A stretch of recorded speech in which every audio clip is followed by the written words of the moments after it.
दादांची राष्ट्रवादी आता फक्त काही लोकांची राहील. याच राष्ट्रवादीने माननीय छगनराव भुजबळांच्या चेहऱ्याशिवाय निवडणुकीला सामोरे गेले, माती झालेले. 60% ओबीसीला तुम्ही जर एवढं वेड्यात काढायचं महापाप करत असाल तर तुम्हाला भोपळाच हाती येणार आहे ना. आरक्षण आमचं जातंय, अरे आमचं आरक्षण जातंय, आमच्या बाजूने बोला. त्यांना ओबीसी, 18 पगड जाती, दीनदलित, शोषित, वंचित, 12, 13, 14 करोड जनतेच्या दायित्वाची भाषा बोलावी लागेल, तरच तुम्हाला निवडणुका जिंकता येतील. नाहीतर याच्यापेक्षा वाईट परिस्थितीला यांना सामोरं जावं लागेल. जे राष्ट्रवादीचे नेते आहेत त्यांना अशा लबाड्या करायची वेळ आली नसती. दादांची राष्ट्रवादी आता फक्त काही लोकांची राहिलेली. याच राष्ट्रवादीने माननीय छगनराव भुजबळांच्या चेहऱ्याशिवाय निवडणुकीला सामोरे गेले, माती झालेले त्यांची.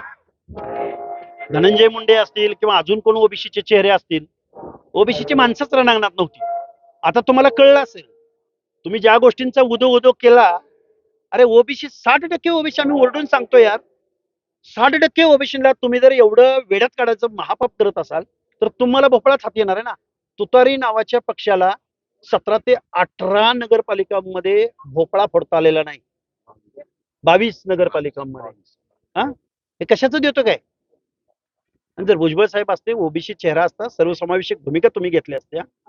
आरक्षण आमचं जातंय, अरे आमचं आरक्षण जातंय, आमच्या बाजूने बोला. तुम्ही पुरोगामी आहात.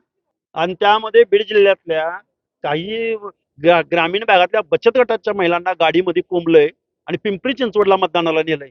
अरे दाट टकरून कुठे पोट भरत असतं काय. त्यामुळे असले उद्योग बंद करा. ज्यांना महाराष्ट्रात राज्य करायचंय त्यांना ओबीसी, 18 पगड जाती, दीनदलित, शोषित, वंचित, 12, 13, 14 करोड जनतेच्या दायित्वाची भाषा बोलावी लागेल, तरच तुम्हाला निवडणुका जिंकता येतील. नाहीतर याच्यापेक्षा वाईट परिस्थितीला यांना सामोरं जावं लागेल. इकडं आमच्या ठाकरे बंधूंनी आभ राखलेला आहे. महाराष्ट्रातला विरोधी पक्षनेता किंवा महाराष्ट्रामध्ये आशादायक चित्र निर्माण, भले ते जिंकले नसतील, ते जिंकू शकतात, पण दादाचं आणि पवार साहेबांचं काय झालं हे आता महाराष्ट्रातल्या जनतेने त्यांना योग्य ती जागा दाखवलेली.